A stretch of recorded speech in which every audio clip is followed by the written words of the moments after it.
భారీ ఎండలతో రాష్ట్రం నిప్పుల కొలిమిలా మారింది. 2-3 రోజులుగా ఎండల తీవ్రత పెరిగింది. మే నెల రాకముందే ఉష్ణోగ్రతలు 40 డిగ్రీలు దాటాయి. ఉత్తర తెలంగాణలో 45 డిగ్రీలు దాటే అవకాశం ఉందని తెలిపింది ఐఎండీ. 8 జిల్లాలకు రెడ్ అలర్ట్ ఇచ్చింది. అత్యవసరమైతే తప్ప ఎండలో ఎవరూ బయటకు వెళ్లొద్దని సూచించారు డాక్టర్లు.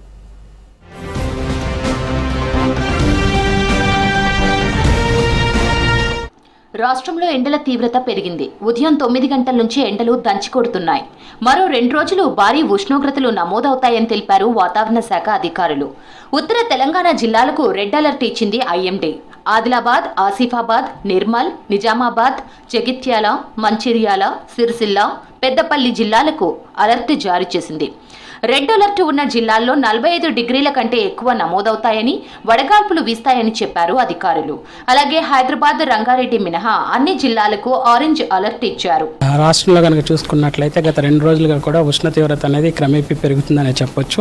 ముఖ్యంగా చూసుకున్నట్లయితే నిన్న నమోదైనటువంటి ఉష్ణ తీవ్రత గణాంకాలు కనుక చూసినట్లయితే ఆదిలాబాద్లో సుమారు 44.3 డిగ్రీల వరకు కూడా ఉష్ణ తీవ్రత నమోదైంది.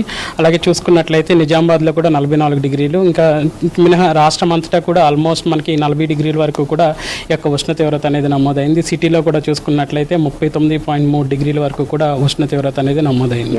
ఉమ్మడి ఆదిలాబాద్ జిల్లా ఎండల తీవ్రతకు అగ్నిగుండంగా మారింది. ఉదయం 9 గంటల నుంచే ఎండలు మండిపోతున్నాయి.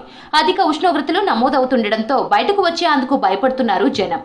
ఓవైపు ఎండలు, మరోవైపు ఉక్కపోతతో ఉక్కిరిబిక్కిరి అవుతున్నారు. ఇవాళ దస్తూరాబాద్లో 44.5 డిగ్రీలు, మావలలో 44.4 డిగ్రీల ఉష్ణోగ్రతలు నమోదయ్యాయి. ఆదిలాబాద్ జిల్లాలో పగటి ఉష్ణోగ్రతలు పెరగడంతో ప్రజలను అప్రమత్తం చేశారు జిల్లా కలెక్టర్ రాజర్షీషా. ఎండ ఎక్కువగా ఉన్న సమయంలో ఎవరూ బయటకు వెళ్లొద్దన్నారు. ఉపాధి హామీ కూలీలు వడదెబ్బ బారిన పడకుండా పనుల సమయంలో మార్పులు చేశామన్నారు. ఉదయం 10 గంటల వరకు మాత్రమే పనులు చేసేలా ఆదేశాలు జారీ చేశామన్నారు. ప్రాథమిక ఆరోగ్య కేంద్రాలలో ప్రజలకు ఓఆర్ఎస్ ప్యాకెట్లు సిద్ధంగా ఉన్నాయన్నారు కలెక్టర్. అలాగే జిల్లాలో 200 చలివేంద్రాలు ఏర్పాటు చేస్తామని చెప్పారు. టెంపరేచర్స్ చాలా ఎక్కువ మన ఆదిలాబాద్ జిల్లాలో బేసికల్గా పెరిగింది కాబట్టి మనం హెల్త్ డిపార్ట్మెంట్ మిగతా అన్ని డిపార్ట్మెంట్స్తో సమన్వయం కూడా చేసుకొని అడ్వైజరీస్ కూడా ఏవైతే ఉన్నాయో వారందరికీ కూడా ఇవ్వడం జరిగింది. ముఖ్యంగా హెల్త్ డిపార్ట్మెంట్ సంబంధించిన మళ్ళీ ఓఆర్ఎస్ ప్యాకెట్స్ కూడా మనం అక్కడ పంచాయత్ సెక్రటరీ ఆశా వరకు ఉండే విధంగా ఇన్షూర్ చేయడం జరిగింది. 3 రోజుల పాటు అలర్ట్ ఉండడంతో చిన్నపిల్లలు, వృద్ధులు జాగ్రత్తగా ఉండాలని సూచిస్తున్నారు ఆఫీసర్లు. వడదెబ్బ మరణాలు పెరిగే ఛాన్స్ ఉందని, ఎవరూ మధ్యాహ్నం పూట బయటకు వెళ్లొద్దని హెచ్చరిస్తున్నారు.